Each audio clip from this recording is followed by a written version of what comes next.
మోకాళ్ళ నొప్పులు, disc problems లాంటి అన్ని సమస్యలకు సంప్రదించండి Homeocare international world class homeopathy 9001175550. Rahul Gandhi జన్మదిన సందర్భంగా గాంధీ భవన్లో భారీగా వేడుకలు జరుగుతూ ఉన్నాయి. రాహుల్ గాంధీని ఒక స్టేట్మెంట్ చేశారు.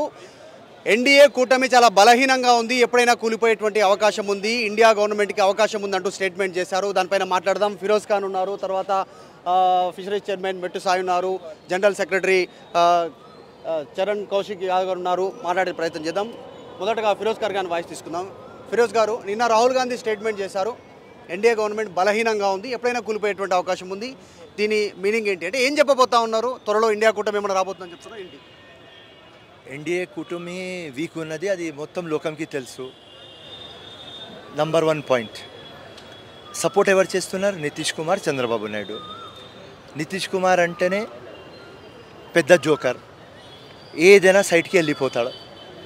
దాని తర్వాత చంద్రబాబు నాయుడు ఏ మినిస్ట్రీ కూడా అడగలేదు. What is the point? Important point, జగన్కి 6 monthsలో లోపల పంపించాలి అని ఆ డీలింగ్లో చంద్రబాబు నాయుడు సపోర్ట్ చేస్తున్నారు. ఇప్పుడు నితీష్ ఎప్పుడైనా ఏదైనా పార్టీలో వెళ్ళిపోవచ్చు. దాని తర్వాత జగన్కి జైలుకి పంపించకపోతే చంద్రబాబు నాయుడు కూడా ఇడిసేస్తాడు. సో ఇది క్లియర్, ఓపెన్ సీక్రెట్. ఇప్పుడు దాకా 10 years లంగా దొంగ మాటలు చెప్పి సబ్కా సాత్, సబ్కా వికాస్, సబ్కా ప్రయాస్, సబ్కా విశ్వాస్, ఇది అది హిందుస్థాన్ పాకిస్తాన్, అది లంగా మాటలు చెప్పేసి వచ్చేస్తున్నారు యునానిమస్గా. కానీ ఇప్పుడు ప్రజలు ఏం చేస్తున్నారు? కాంగ్రెస్ పార్టీకి, ఇండియా అలయన్స్కి, సోనియమ్మకి, రాహుల్ గాంధీకి, ప్రియాంకకి చూసుకొని మొత్తం మ్యాండేట్ రివర్స్ చేసేస్తున్నారు. మొత్తం ఇండియా పరేషాన్. మొత్తం ఎగ్జిట్ పోల్ కానీ, ఇంటెలిజెన్స్ కానీ, స్పెషల్ బ్రాంచ్ కానీ అన్నీ ఫ్లాప్ అయిపోయినాయి. అండ్ గ్రాఫ్ ఎవరిది పెరిగింది? ఇండియా కూటమి, కాంగ్రెస్, రాహుల్ గాంధీ, ప్రియాంక గాంధీ. తో 100% future prime minister of our country is Rahul Gandhi. ఇవాళ hope of the nation Rahul Gandhi.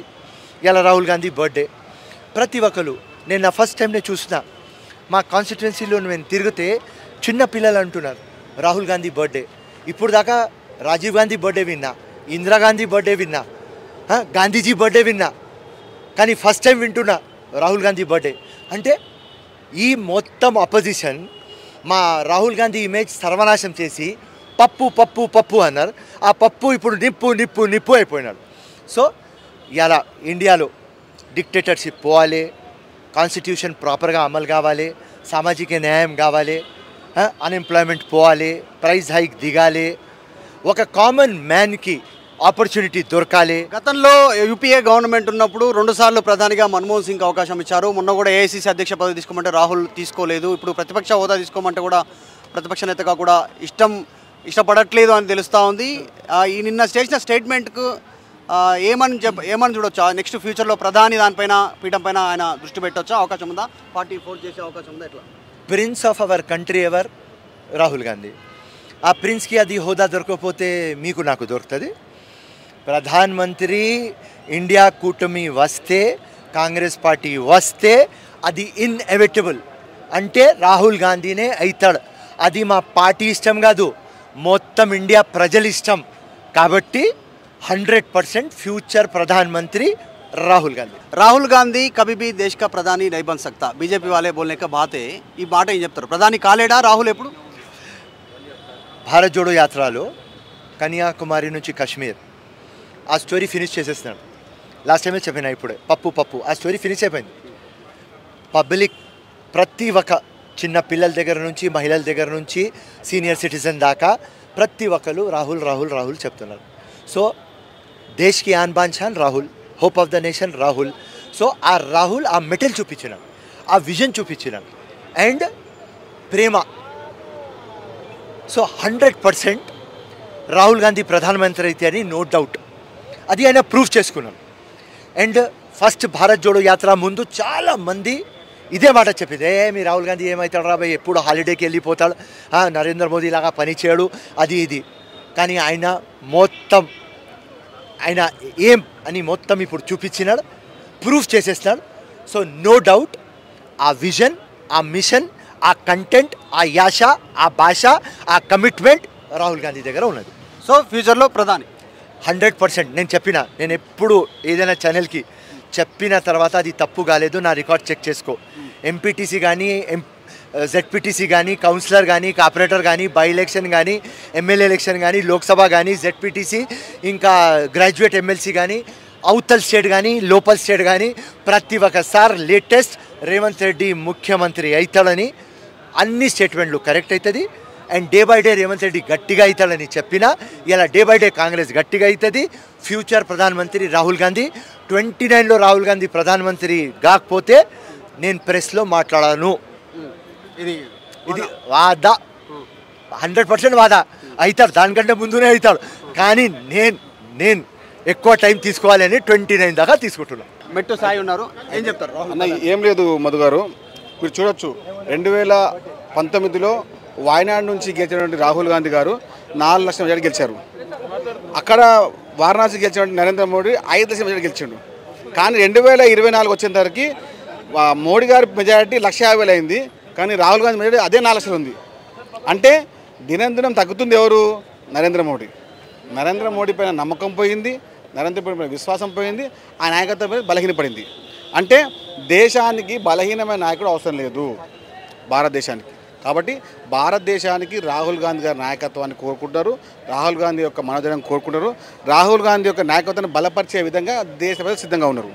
ప్రతిసారి నాయకత్వము రాహుల్ గాంధీ స్టేట్మెంట్ చేశారు, ఈ ప్రభుత్వం ఎప్పుడైనా కూలిపోవచ్చు, కేంద్రంలో ఉన్నటువంటి ప్రభుత్వం ఆ సిచ్యువేషన్ ఉందా, వస్తే మీకు ఎవరు మద్దతు ఇస్తారు, మీరు ప్రభుత్వం ఏర్పడేస్తే రాహులే ప్రధాని అవుతాడు? ఎందుకంటే ఇండియా కూటమిలో చాలామంది నేతలు ఉన్నారు, పెద్ద పెద్ద పార్టీకి సంబంధించిన సీనియర్ నాయకులు ఉన్నారు. రాహుల్ ప్రధాని అయ్యే అవకాశం ఉంటుందా? ఉంటే ఎట్లా?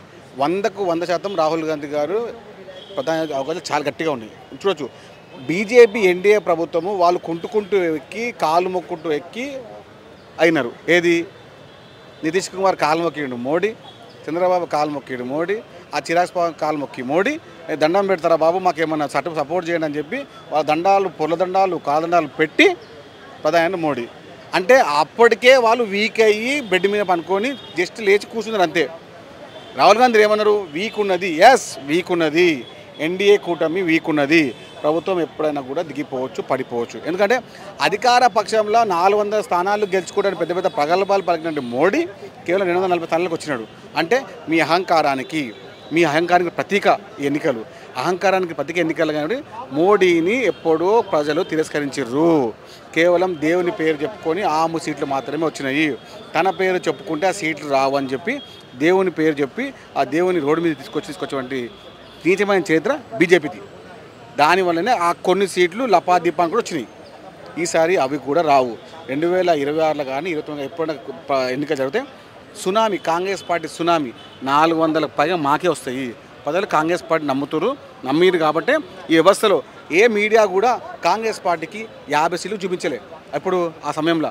కానీ ఇప్పుడు 100 సీట్లు ఒకటే మేము తీసుకొచ్చినాం. 100 సీట్లు అంటే మీడియా, కొంతమంది మీడియాల పక్షంలో కూడా పక్షపాతిగా వహించు, అందులో కేవలం వ్యాపార సంస్థలు ఇన్వాల్వ్ అయ్యి మీడియాని చేసిన వ్యవస్థ ద్వారా ఇప్పుడు 100 సీట్లు వచ్చినాయి. లేకపోయి ఉంటే మాకు కూడా కొంచెం ఒక 10% మీడియా సహకరించుంటే దేశంలో కాంగ్రెస్ పార్టీ అధికారంలోకి వచ్చేది. కొంతమంది మీడియా సంస్థల్ని బాహాటంగా షేర్ మార్కెట్లో కొనుక్కున్నటువంటి అదాని, అంబానీ, మోడీ, తద్వారా ఈ ఎన్డీటీవీ కానీ, ఈ ఆస్తక్ కానీ ఈ బాహాటంగా మోడీకి పీఎం అని చెప్పేసి వారికి మద్దతు చరిత్ర ఇంతవరకు ఏ చరిత్ర మనం చూడలేదు. ఇలాంటి చరిత్ర మనం ఎప్పుడు చూడలేదు మనం. కాబట్టి ఇప్పుడు కూడా ఆ చిల్లరమ్మల మీడియా సంస్థలకు కూడా ఒక చిన్న విజ్ఞప్తి చేస్తున్నా, మీరు చేయండి, మరి ఇంత బాహాటంగా చేయకండి. మీ వల్ల ఒక మంచి సంస్థలకు కూడా ఇబ్బంది అయిపోతుంది, మీ వల్ల ఒక సంస్థలు దెబ్బతింటున్నాయి. మీడియా పైన ప్రజలకు చాలా నమ్మకం ఉంది. ఆ మీడియా పైన ఉన్న విశ్వాసాన్ని ఈ మోడీ ప్రభుత్వము ఆ ప్రభుత్వం వల్ల ఇబ్బంది ఏర్పడుతుంది. అంటే కొంతమంది అంటారు అధికారుల్లో కొంతమంది లంచం చేయడం వల్ల మొత్తం అధికార వ్యవస్థకు ఇబ్బంది అయిపోతుంది. అట్లనే కొంతమంది మీడియా వ్యవస్థ ఇబ్బంది చేయడం వల్ల చాలామంది మంచి మీడియాస్ ఉన్నాయి, ప్రజలకు మీడియా చాలా ఉన్నాయి, ఆ మీడియా కూడా ఇబ్బంది ఏర్పడుతుంది. కాబట్టి ఈసారి వచ్చే ప్రభుత్వంలో కాంగ్రెస్ పార్టీకి స్పష్టంగా బాహాటంగా రాహుల్ గాంధీ గారిని ప్రధాని చేయడంలో ముందుంటుంది. కాంగ్రెస్ పార్టీ యొక్క నాయకత్వంలో కానివ్వండి, దేశ ప్రజల యొక్క దిక్సూచిగా, వారి యొక్క భవిష్యత్ ఆశాకిరణంగా, యువకుల ఆశాకిరణంగా, మహిళల యొక్క ఆశాకిరణంగా రాహుల్ గాంధీ ముందు వస్తున్నారు. వచ్చే ఎన్నికల్లో కానీ ఎప్పుడు ఎన్నికలు వచ్చినా కూడా కాంగ్రెస్ పార్టీ అధికారంలోకి వస్తుంది. TPCC general secretary Charan Yadav ఉన్నారు, మాట్లాడదాం. ఇప్పుడు ఇండియా కూటమిలో చాలా పార్టీలు ఉన్నాయి. ఈ పార్టీలకు సంబంధించినటువంటి నాయకులంతా కూడా ప్రధాని రేసులో ఉండేటువంటి అవకాశం ఉంది. పూర్తి మెజారిటీ కూడా కాంగ్రెస్ పార్టీకి లేదు. నిజంగా వస్తే ఇండియా కూటమి వస్తే రాహులే ప్రధాని అవకాశం ఉంటుందా? ఎట్లా?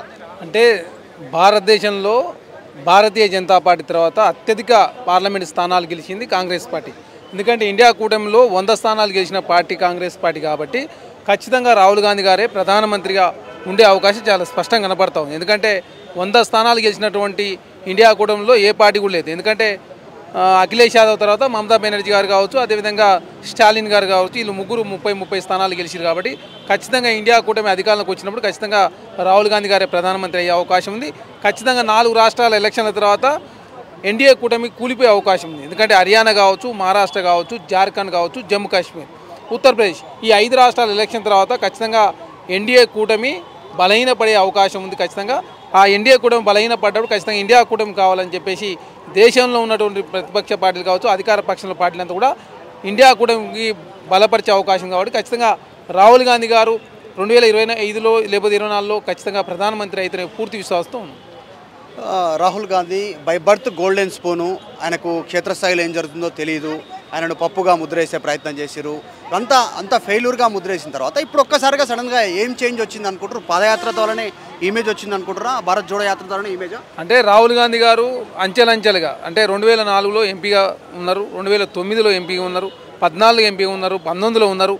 అదే కాకుండా ఎన్ఎస్ఏ యూత్ కాంగ్రెస్ ఇన్ఛార్జ్గా వారు పనిచేసారు, all India Congress committee general సెక్రటరీగా ఉన్నారు, తర్వాత ఆల్ ఇండియా కాంగ్రెస్ కమిటీకి అధ్యక్షులుగా పనిచేసారు. భారత్ జోడో యాత్ర కన్యాకుమారి నుంచి కాశ్మీర్ వరకు 4500 కిలోమీటర్ పాదయాత్ర చేసిండు. దాని తర్వాత మణిపూర్ నుంచి ముంబై వరకు పాదయాత్ర చేసిండు, న్యాయయాత్ర. అదే కాకుండా దేశంలో అనేక సమస్యల మీద పోరాటం చేసింది కాబట్టి రాహుల్ గాంధీ గారి పప్పు కాదు నిప్పు అని చెప్పేసి దేశంలో ప్రజలందరూ కూడా భావిస్తూ ఉన్నారు. నిప్పు స్టార్ట్ అయింది కాబట్టి ఇప్పుడు ఎప్పుడైనా అగ్నిగుణంగా మారే అవకాశం చాలా స్పష్టంగా కనపడుతూ ఉంది. కాబట్టి ఖచ్చితంగా రాహుల్ గాంధీ గారు ప్రధానమంత్రి అవుతారని చెప్పేసి దేశంలో ప్రజలందరూ విశ్వాసం తీసుకుంటా ఉన్నారు. భారతీయ జనతా పార్టీ మీడియాని వేదిక చేసుకొని రామమందిరం పేరు మీద అదేవిధంగా దేశంలో ఉన్నటువంటి ప్రతిపక్ష పార్టీలన్నీ బలహీనపరిచే ప్రయత్నం, ఈడీని ఇంకా సిబిఐని అడ్డగోలు వాడుకొని మాత్రమే 2024లో అధికారంకి వచ్చిందని చెప్పి ప్రజలంతా నమ్ముతా ఉన్నారు. 400 సీట్లు అనుకుంటే భారతీయ జనతా పార్టీ దాదాపు 67 సీట్లు కోల్పోయి 240 సీట్లకు పరిమితమైందని చెప్పేసి దేశంలో ప్రజలంతా కూడా కాంగ్రెస్ పార్టీ ఖచ్చితంగా అధికారంలోకి వస్తుంది, రాహుల్ గాంధీ గారు ప్రధానమంత్రి కావాలని చెప్పి కోరుకుంటున్నారు. కాబట్టి ఎన్డీఏ గవర్నమెంట్ పడిపోయే పరిస్థితి ఉందా? నిజంగా ఆ సిచ్యువేషన్ ఉందా? ఎట్లా రాహుల్ ఏ కోణంలో వ్యాఖ్య చేశారు? 5 రాష్ట్రాల ఎలక్షన్ల తర్వాత ఎన్డీఏ కూటమి బలహీనపడే అవకాశం చాలా స్పష్టంగా ఉంది. దానికి ప్రధానంగా నితీష్ కుమార్ గారికి బీహార్లో ఎలక్షన్ ఉంది, అదే కాకుండా హర్యానాలో ఎలక్షన్ ఉంది. హర్యానాలో ఆల్రెడీ ఉన్న ప్రభుత్వం బలహీనంగా ఉంది, మైనస్లో ఉన్నది, అక్కడ ఎప్పుడైనా ఏ క్షణమైనా కూలిపోయే అవకాశం ఉంది. జార్ఖండ్లో కాంగ్రెస్ ప్రభుత్వం అక్కడ ఉన్నది.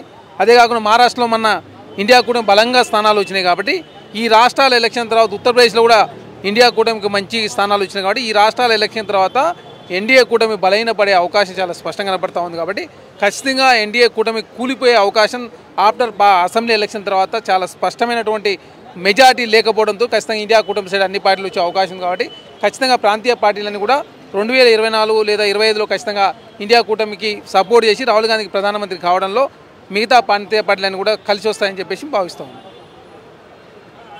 ఇది రాహుల్ గాంధీ ప్రధాని కానున్నారు ఒకవేళ అసెంబ్లీ ఎలక్షన్స్ తర్వాత కావచ్చు అనేటువంటి కాంగ్రెస్ పార్టీ నాయకులు అభిప్రాయం వ్యక్తం చేస్తూ ఉన్నారు. రాహుల్ గాంధీ స్టేట్మెంట్ కూడా అదే, ఎన్డీఏ కూటమి బలహీనంగా ఉంది, ఎప్పుడైనా కూటమి కూలిపోయే అవకాశం ఉంది, మేము అధికారంలోకి వస్తామనేటువంటిది. కాకపోతే ఆయన ప్రధాని అయితే ఆయన ఎక్కడ చెప్పలేదని కాంగ్రెస్ పార్టీ నాయకులు భావిస్తూ ఉన్నారు. రాహుల్ త్వరలో ప్రధాని కానున్నారు అనేటువంటిది వచ్చే ఎలక్షన్లు లోపలనే లేదంటే వచ్చే ఎలక్షన్స్ కానీ ఖచ్చితంగా రాహుల్ ప్రధాని అయ్యేటువంటి అవకాశం ఉందనేటువంటిది. ఇక్కడ యూపీఏ గవర్నమెంట్ 10 సంవత్సరాలు కేంద్రంలో అధికారంలో ఉన్నప్పుడు మన్మోహన్ సింగ్ను ప్రధానిగా అపాయింట్ చేశారు సోనియా. సో ఇప్పుడు మాత్రం రాహుల్ తమ పార్టీ తరఫు నుంచి రాహులే ముందు వరుసలో ఉంటారు, రాహులే ప్రధాని అయ్యేటువంటి అవకాశం ఎక్కువ ఉందనేటువంటి కాంగ్రెస్ పార్టీ నాయకులు చెప్తా ఉన్నారు.